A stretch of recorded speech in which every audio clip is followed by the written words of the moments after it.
if you really don't want immigrants, you gotta like look at North Korea. Like you gotta work on your branding. Like I'm just saying, like nobody's trying to move to North Korea because they made it very clear they don't want people. Yeah. But you're pitching yourself as a country that is welcoming and accepting the immigrants, and then as soon as they get here, you turn around and do the exact opposite.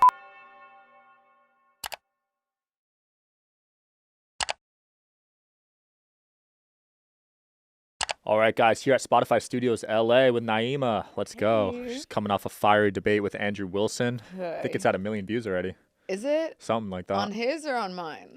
It was on whatever, right? Yeah, it was on whatever. Yeah. Yeah. Pretty You're insane. welcome, Brian. And your first one with him got a lot of views too. Yeah. That one was funny. The pickle jar shit was hilarious. Yeah, that was viral. Yeah, that was really You should have funny. brought it again. You should have brought another one. I was thinking about it, and I've been working out too. Like I've been on my fitness grind. I'm training to be a yoga instructor. Oh, yeah? Yeah, I'll have my certification in like a month. Wow. Yeah, no. You do a lot, man. You got I two do jobs. too fucking much. You're debating at least once a week. You're going on huge shows. Yeah, You're a and student. I'm still in school. How are you doing this? You must not be sleeping. Yeah, it's mostly just not sleeping. Jeez. Honestly. Yeah, no. And everyone's like, why don't you go live more? I'm like, girl, when and where? Oh, you're doing the live debates too? No, I mean, people always want me to go live on TikTok, and I'm just like, dude, no, Yeah. I can't add anymore. Yeah. I'm so Some people are tired. live there like 8 hours a day. I'm like, bro. I know. I don't really understand. See, I don't think I could ever be a streamer because I just can't do that. Yeah. Like when I'm in my home, that's my safe space, you know? Streamers, you're like not yourself also. Yeah. I 'cause feel like on. you're putting on a persona and it's hard to maintain. Yeah. And there is a difference between, how you're acting when you're on camera and how you're acting when you're just like in the privacy of your home. Yeah. I don't want to blur those lines. Yeah, for sure. Would you ever do a campus debate, like set up how Charlie used to do? You know what? No. You wouldn't? Well, look how that ended for Charlie. I Can't think even blame him. I think I would pass. Yeah, I mean, I do appreciate the idea of involving younger people in politics. I think it's important to get involved in politics. I got involved in politics from a very young age, but I wasn't debating adults as a child. I was debating other kids, And I think I've gotten, hold on, is my phone ringing? Someone's phone is ringing. That is my phone. Who is calling me and why? Oh, it's my mother. Okay. You want to take it? We could cut this out if you want. Yeah, actually, I'll take it. Yeah, go ahead. Hey, Mama. Hi. Mommy, I'm on a podcast right now at Spotify headquarters. Can I call you back? Sure.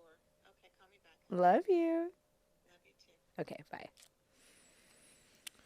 Yeah, You my can keep phone. it in if you want to. My phone only rings with my mom when my mom calls. Yep. She's the only one that gets through. Yeah, no. If I don't answer my parents' calls, they're like, They freak out. yeah, the FBI, they got you. Were they helicopter parents growing up for you? No, well, not really. I think my parents are they're like corporate hippies. Yeah. They weren't really helicoptery, but they are very concerned about my safety, especially like I'm 95 pounds, living Whoa. across the country, like debating people who just got assassinated. So, they get their anxieties about Yeah, that's a my big change from safety. growing up in Jersey in the suburbs. Yeah, it is. Yeah, no. So I was in Brooklyn for most of my childhood, and then I moved to Jersey for high school. So that was a huge shift too. Yeah. Would you like more Brooklyn or Jersey? Brooklyn. Really? Yeah. I mean, I kind of like the balance though, because New Jersey is beautiful, and it was nice to be able to walk my dog all over my neighborhood, and it doesn't smell like urine. And, I appreciate the suburbs. Yeah. They grew on me as I got older. I feel that. But at first I was like, man, fuck this fucking place. Yeah. New York's about to change, right? With Mamdani over there now. I know. I get nervous. I'm rooting for him so hard, but my fear is that he's going to do one thing wrong and that everyone's going to be like, aha, see, socialism is dumb and it doesn't work. That's going to happen regardless, I feel like. I know. With him. I know. But I think the free buses he's definitely going to get done, because I don't think I've ever paid for a bus in New York in my entire life. So You just hopped on there. yeah, they don't really care. So I don't think that would be a huge transition. But I'm hoping that I know Tom DiNapoli. I think he might be the New York State Comptroller, but I know they're like, yeah, the budget's in the pooper. Yeah. So I'm hoping that he can reallocate some funds. Well, Mamdani just met with Trump. It seemed to have gone better than people thought. That was hilarious. Right? Yeah. They thought it was going to be a back and forth. The way Trump was glazing him so hard. Yeah, I was surprised. It makes me oh. wonder if Trump low-key respects him. Yeah, I don't know why he just chose him. Out of all the people, he Yeah. was like, no, I like you. Because Did he you said see he what was going to looked at oppose him before he got elected. Or No, before he got elected, he was not a Mamdani stan, and then he met him, and he was like, wait. Yes, he won him over, I guess. I don't know what he said in I there. don't know what he could have possibly said or done. Does it make you nervous that he made a deal with him? I don't know. I don't think Mamdani would have made a deal with Trump. I mean, it would have just killed his base is very leftist and progressive. So I think, like, out the bat, the first thing you do as the newly elected mayor is to make a deal with Trump. Yeah. I think politically that would be I feel that. kind of suicidal. The voter breakdown from Mamdani, when you look at the gender and the age percentages, pretty nuts, right? I didn't see it. Oh, you didn't see it? No. He basically got a lot of female voters, especially Gen Z and millennial. That tracks. Yeah, a lot, like 80+%. Yeah, that tracks. That makes sense to you? We were big fans. He's also so cute. I don't think that hurt. I don't think that's hurting him. Yeah. Like, I will say. What do you think of Andrew Wilson saying the voting age should be raised? Do you agree with that? No, it's stupid. I mean, that's my thing. It's like, you can have a child at 18. You can adopt a child at 18. Like, you can legally own a gun in certain states. Like, like, you can drive. You can go to jail. You're tried as an adult. Yeah. You are effectively an adult in this country. You can have sex with any other adult, So why should you be treated like a child when you legally are not seen as one? Yeah. I think his stance is the brain is still forming, but I don't know. Well, his brain is still forming, so he's got a lot of fucking nerve. Oh, man. Your last debate with him, I got to be honest, I gave up an hour in. It was exhausting. I wish I could have. Yeah. How long did that go? It was like 5 hours. It was so long. Did you expect it to be that long? No, I think it was 4. Yeah, it was like 4 hours long. That's crazy. Yeah. I mean, I expected it to be that long. They had scheduled it for that, and they were thinking about going over, but I had to go home and feed my cats. So. I don't blame you. Yeah. 4 hours in a heated debate like that. Yeah, it was really exhausting. And my boyfriend came to my first debate with Andrew Wilson. He couldn't come to this one because he was out of town. So it was like, I'm like going by myself to Santa Barbara to debate this fucking guy for 4 hours. Yeah. No, it was definitely, it's a lot. I think Andrew, my biggest thing with him is that he just he wants to argue the definition of words for hours. Because I could debate about a current event issue for 4 hours. I don't want to debate on the definition of the word right for 4 hours, Like, that's where, at one point I just Googled it, and I was like, can we just go with this? I saw that. No, it was like... Okay. Definition debates, just from a viewer experience, it's not enjoyable. It's not enjoyable. From a participant experience, at least for me, I guess he likes them, but for me, it's not enjoyable. And it also kind of seems like a cop-out, because it's like, you're going to debate these definitions in a way so that you don't have to promote an actual opinion. Right. And then if we agree on a definition, you can say, aha, I won the debate because I got you to agree to my definition of a word. But we can agree on the definition of a word and still have very different opinions on, the subject at hand.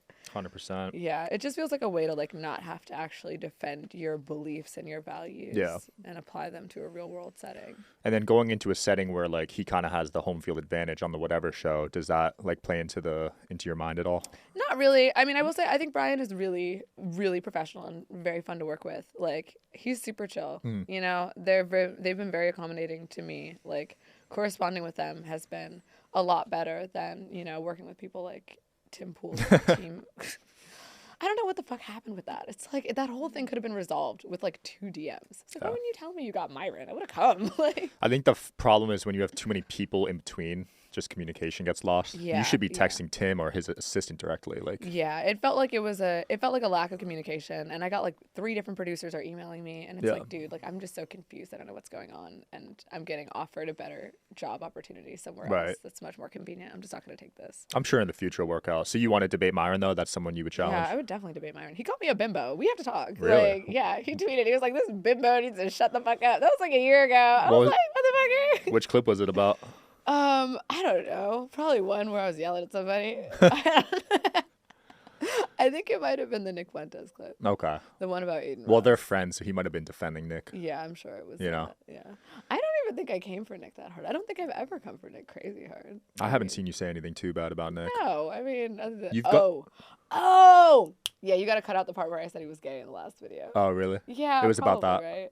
No. That's the thing I was saying. I was asking you to cut out, but I forgot what it was. Oh, got it. Okay. Yes.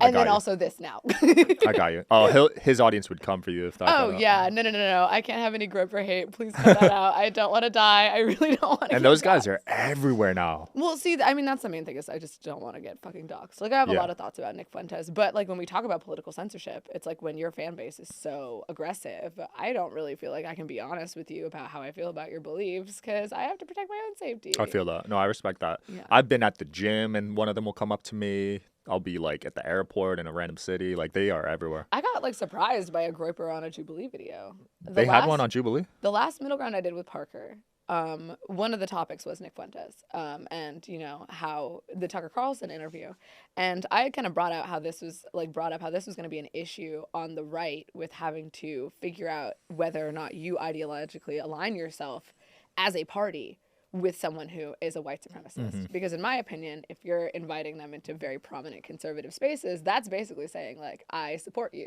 you know, in a sense. So you guys as a party have to decide if you are willing to support Nick Fuentes or not, and what that means for you. Right. And this guy was like, well, maybe they agree. And I was like, well, wait a second. And then he went on this whole rant about how European countries are superior and that there are real points to be made in white supremacy. And he was also dressed exactly like Nick Fuentes. Like he was like Timu Nick Fuentes. Like he was very clearly aligned with some white supremacist beliefs. I don't know if he personally identifies as a groiper, but I'm pretty sure Jubilee ended up cutting that part out of the video. Interesting. Yeah, and I think that their whole thing was that they didn't want to platform him. But I was like, well, you already did. So you might as well include the part about the fact that he's a fucking white supremacist. Yeah, that is interesting. Shout out to today's sponsor, Quince. As the weather cools, I'm swapping in the pieces that actually gets the job done, that are warm, durable, and built to last. Quince delivers every time with wardrobe staples that'll carry you through the season. They have fall staples that you'll actually want to wear, like the 100% Mongolian cashmere for just $60. They also got classic fit denim and real leather and wool outerwear that looks sharp and holds up. By partnering directly with ethical factories and top artisans, Quince cuts out the middleman to deliver premium quality at half the cost of similar brands. They've really become a go-to across the board. You guys know how I love linen and how I've talked about it on previous episodes. I picked up some linen pants and they feel incredible. The quality is definitely noticeable compared to other brands. Layer up this fall with pieces that feel as good as they look. Go to quince.com/DSH for free shipping on your order and 365-day returns. They're also available in Canada too.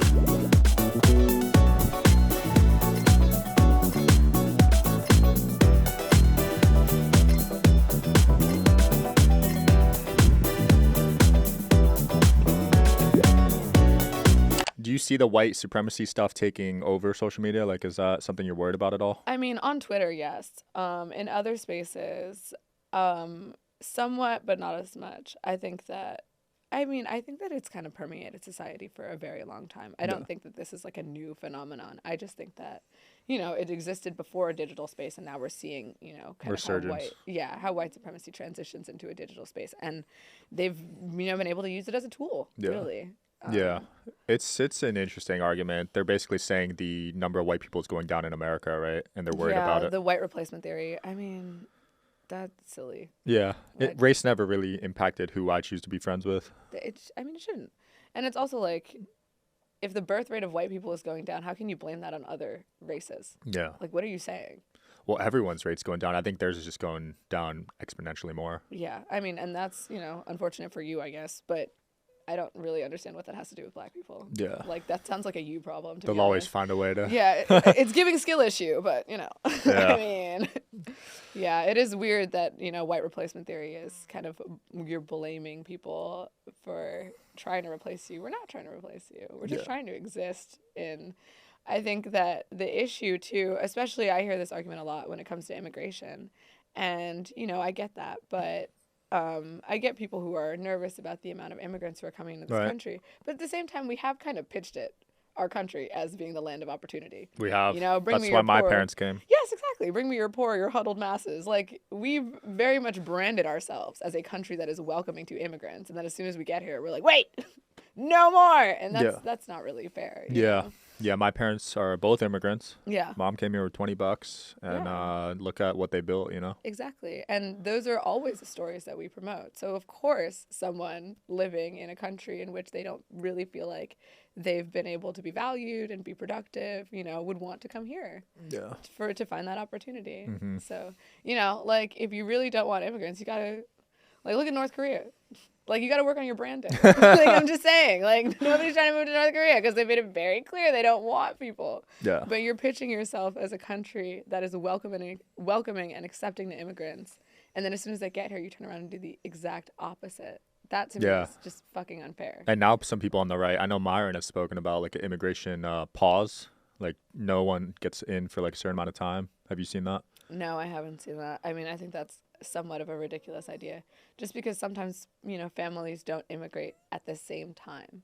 You Right. know, like I've had friends who like have had elder relatives who stayed behind, and now it's like you need to come because you're getting sick and we need to care for you. Right. So if you pause that, you're basically separating families and making it impossible for them to connect when it could be a very serious issue and there's a real need for them to connect, you know? Has Trump done better or worse than you thought he was going to do so far? He did exactly as well as I thought he was going to do, which is very poorly, pretty much. Anything you've liked that he's done so far? I was really rooting for him to get rid of daylight savings time, and he didn't even do that. Ah. I'm trying to think if there's anything that I thought it was really funny when he was just like, yeah, I'm not going to heaven. He said that? Yes. Oh, I didn't see that. I made a whole fucking, I lip synced to it. He was like, yeah, I don't think I'm going to make it to heaven. I Wow. might be in heaven right now as I fly on Air Force One. Wow. Yeah, I did but not know I he don't said think that. I'm going to get to heaven. He like openly admitted he's not going to heaven. He openly admitted, he was like, yeah, Zoran, I'm a fascist. You can say it. He's just been hella reckless. Jeez. He's just owning it, which is another fear of mine. It's like the fact that you're owning the fact that you're a fascist, the fact that you know you're not going to heaven, but you haven't done anything to change your behavior. Like, to me, that's just like, yeah, I'm a fucked up person. I know that, and I don't give a shit. Yeah. What about his first term? You think he's doing better than that or worse? I would say definitely. I think that they're getting more done because they had that break in the middle to really plan out Project Right. 2025.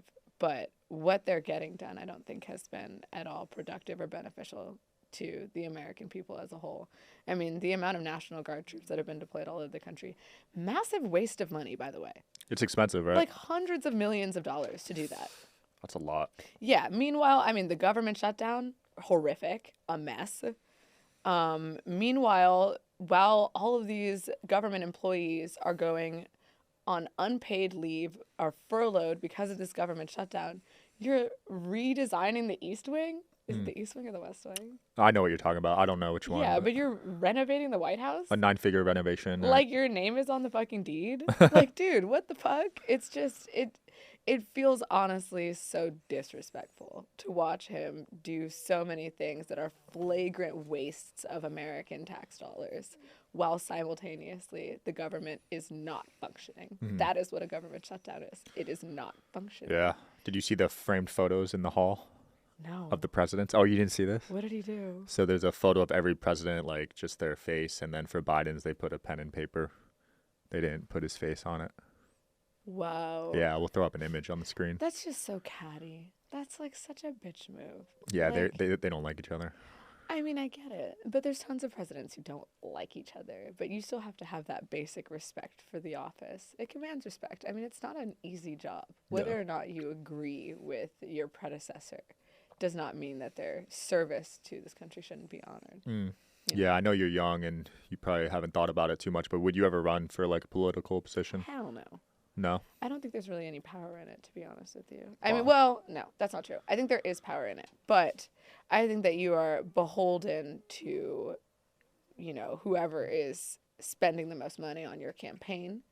I think that you can't really be as open and honest as like I can be sitting on a podcast. Right. I would rather be a consultant, if that makes more Yeah. sense.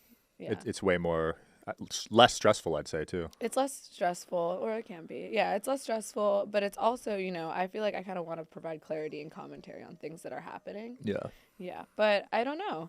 I mean, if I thought that it was going to be an effective way to bring positive change to this country, I would definitely reconsider and revisit it.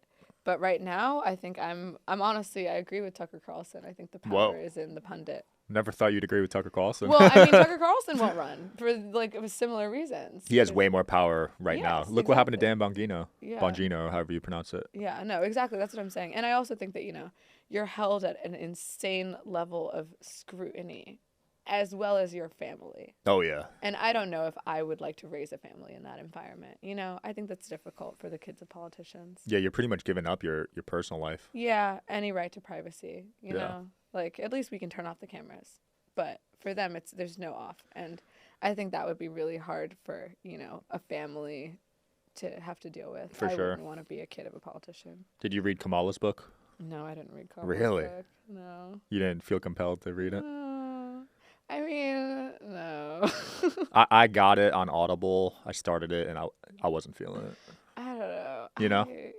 I like Kamala Harris, but I do feel a little bit salty at the Democratic Party for not holding a legitimate primary. Mm.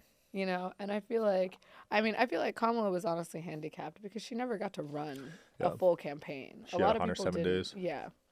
A lot of people didn't really knew who she was and what she stood for, truly, other than being the VP, which wasn't really enough. And I think Biden should have stepped down much, much sooner. Mm-hmm. I think that it was like a complete failure on the part of the DNC. And to me, it's like we already saw this very popular white woman lose to Trump. Why would you try a less popular black woman? Like, I mean, I'm a black woman. Me and Kamala are the same color. But I know that right now, up against Trump, we just want it to be somebody else. Yeah. Like, now is not the moment to push the most ideologically progressive agenda, at least on a presidential level, you know? Yeah. Like, I would have rather someone who I think, like, I would have rather literally anyone but Trump, to be honest. Biden was too old, I think. Biden was too old. Yeah. I think that the choices and nominees, like, just Kamala did not have enough support on the left to be a smart choice as a candidate. And she's a woman, and she's black. Yeah. You know? She had a lot going against her. She had a lot going against her, and I think that we should have been more realistic about that as a party. I'm very curious who your next one will be. I think it's gonna be Newsom. Newsom. That's what they're saying. Yeah. Newsom and AOC. I wouldn't be surprised. I would not be surprised. That'd be pretty formidable, I think, against Vance. So you think Vance is gonna be the next? I mean, he's definitely he's gonna at least run, right? Really? Who else would it be? I don't know. He's just been like dogged by the internet so much. I probably With the Palantir wouldn't. stuff. With the what? With the Palantir stuff, right? Oh no, I'm just talking about the memes. Oh, the memes. His fucking stupid face. I feel like he's lost a lot of, like, I don't see him having any real gravitas. as a Really? leader.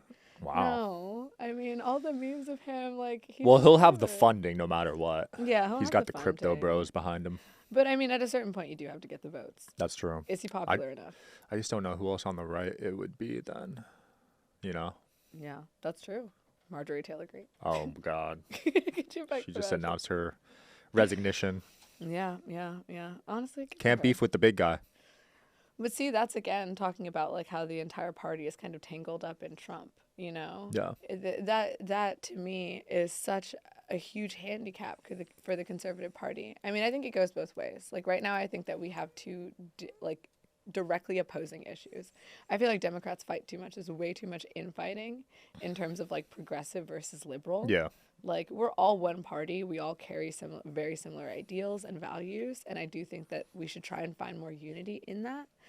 But then on the right, it kind of feels like the party is just like whatever Trump says, we're going to do. Mm-hmm. And it's become a very singular party that just stands to defend anything that Trump does, which is a handicap of yourself because then again, if Trump fucks up, now you all have to spend so much time defending this one person. Yeah. There's no room for criticism within the party, which I would be afraid of, to be honest with you. I don't think that consolidating political power, especially on an ideological level, is smart to do. It's getting harder to defend him, though. It's getting a lot harder to defend him, and, you know, are more conservatives going to start disagreeing with Trump? You're starting to see it, I think. Yeah. I mean, I think it's time. I think it's about damn time. Even Alex Jones is like, what the hell? It's too much. You know? It's too much. The Marjorie thing put him over the edge. He was like really spooked by it. It's a mess. I mean, it's a mess. Like, it's a clusterfuck. Like, watching it, it's sad for you. Yeah. You know? I truly think if he doesn't release the files, he's going to lose a lot of people on the right. I mean, well, it's like kind of a catch-22 because if he releases them and he's in them, he's fucked. Yeah. And if he doesn't release them, it's almost an admission of guilt. Yeah, I wonder how they're going to play it. There's so many allegedly people in it. I'm very curious who actually is in it. Yeah, well, because if you don't release the files, then I as a person and a human in the world, I'm just going to assume you're not releasing them because you did something that you don't naturally. want I us feel to like know. Yeah, it's like kind of the only logical conclusion. Yeah. Yeah, no, it is scary, but even like debating in that middle ground, like I could see division between CJ and the team. Who was that other guy? I have no idea. I've what never his seen him name is. before. I don't think he's very popular. He was struggling to like finish sentences in the debate. I don't Yeah. think he has a lot of experience in this world. I could tell you three, Parker and CJ kind of overpowered him. I felt really bad for CJ, honestly, because he was. It was kinda- 2-on-1. It was a 2-on-1 Yeah. because that guy was not helpful at all. Yeah. He would just pipe up to be like, "And I think the homeless are bums." It's like that's not enough. Yeah, if I was CJ, I would have been like, what the hell? Dude, no, it was really unfair. Like me and Parker, it was a softball debate. Yeah. And Parker has a lot of debate experience too. Parker's He's on great. live like 8 hours a day. Yeah, he's really fun to debate with, Yeah. I will say. Parker, Adam Kahn, and Adam Mockler, I've done my middle grounds with them, and I love debating with all of them. They were really good. Yeah, Adam's a really good debater. Who's the most impressive debater on the right that you've Who's seen? the most impressive debater? I think out of all the debates I've done, I would say Ben Shapiro. Really? Out of the debates I've done, Okay. I would say Ben Shapiro by far. I used to was watch a the lot most of his stuff. I impressive. haven't been too much into it lately, but Yeah, well, I mean, it gets a little sticky with the. yeah, big topic. He's lost a lot of I'm support. not gonna say it. I gotta chill on that. I got banned We're gonna. Everyone knows what we're talking about. Yeah. But yes. No, in terms of pure debate though, I would put him up there. Yeah, I think he was really strong. I mean, that was the only debate that I was like, damn, I for sure just lost this debate. You know? Really? Yeah. No. Well, I think that a lot. I'm very What, hard on myself. what was the but topic of that one? I forget, but at one point. Oh, that's right. Yeah, I forgot. Feminism? No, there was a topic on abortion, but I never got to speak for that one. Okay. I could not run to the chair fast enough, and that haunts me. What do you think of that format? Because you They could be changed the. it because of Oh, they did? because of us being like, can we fucking please stop running to the chair? I was gonna say, because if you're the most knowledgeable on that specific topic about abortion, and someone beats you to the chair, Which is exactly what happened. then to it me. makes you all look bad if Yeah. they lose. Yeah. You know what I mean? Well, I mean, all the people who got to the chair, I think, did a good job. But I was just very frustrated because I very specifically wanted to come in to talk about abortion. Yeah. And I never got And to. you're like 95 pounds, you're short. Someone like me could take 2 steps and get to the chair before you. And I was wearing heels. And Yeah. that is what happened. And that was actually in that first clip with Charlie Kirk when I made that like face, like looking hella mad. It was because of that. I was fucking sick of running to the Oh, that's goddamn funny. chair. Yeah. So what did they change it to now? Well, now it's like if you want to go up for a topic, you raise your hand, the director picks you, and then they fake it. Oh. Yeah. But what if the director is like Doesn't pick you? Yeah. So either way. It's Okay. kinda- yeah. do you feel like 20 is too many people? Honestly, yeah. I would probably do it with less people. That's what I'm And thinking. There's like 3 every episode who are kind of just there to say some goofy shit. Yeah. Get a clip. Yeah. So I would do less people. I think maybe 10. 10's Honestly, 10v1 would be cool. Yeah, Or 'cause- like 10 to 15. Like Yeah, because anywhere how in do you there. get your word out with 20? Yeah. And then everyone gets to go for like 2 claims. Yeah. Like that's how I feel it would be fair. Like everyone gets 2 claims, Mm-hmm. you know? So you get a first try. And then if you kind of strike out on that one, you still get Yeah. a second opportunity to That'd be go in. dope. Yeah. I'd love to see you as the one on one of the episodes. Would I you don't ever know. do that? I don't know. I mean, I would if they asked me, but I don't know what topic I would do. Feminism? Oh, I guess they probably would make me do feminism. Yeah, that'd be a good one. Oh, I guess they probably would want me to do that. If you're watching this, Jubilee. Yeah, I mean, that would be wild being the surrounded in a surrounded. You versus 20 guys that are anti-feminist. That'd be That viral. would be the security needs to be tight as fuck up in here. I'm Yeah. sorry. Yeah, you would need security on that yeah, one. Yeah, no, I do think about that a lot. Just like personal safety. Yeah. I don't blame you.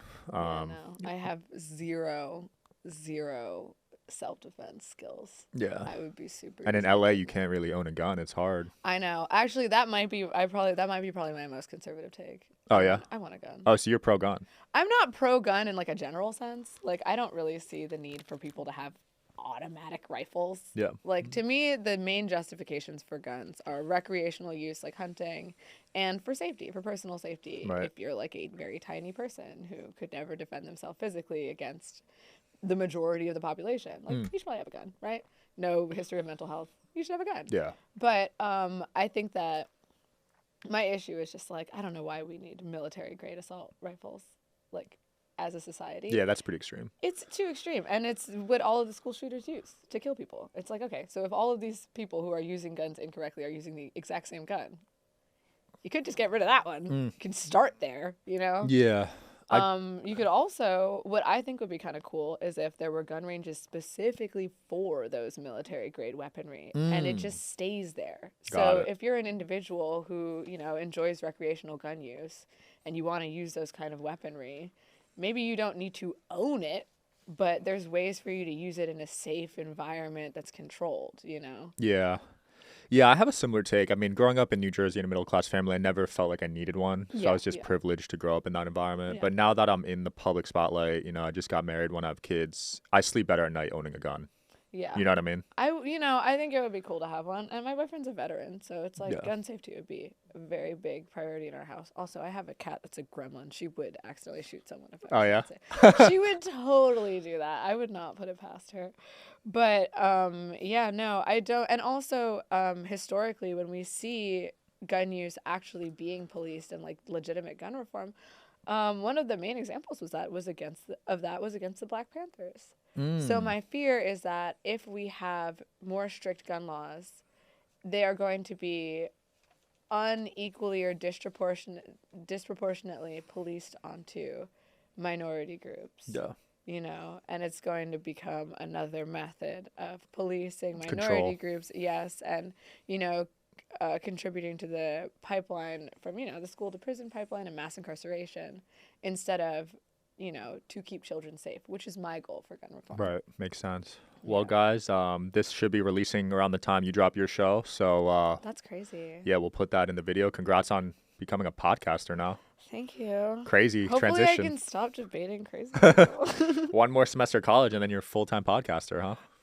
That's a wild thought. Let's Wow. go. Yeah, I guess technically. Well, I'll be here if you need advice. I've been in the game for 3 years, learned a lot. Actually, yes, I will. So just text me if you need anything. But thanks for coming on again. I appreciate it. Yeah. Thanks for having me. Check her out, guys. Check out her show. Peace. Bye. I hope you guys are enjoying the show. Please don't forget to like and subscribe. It helps the show a lot with the algorithm. Thank you.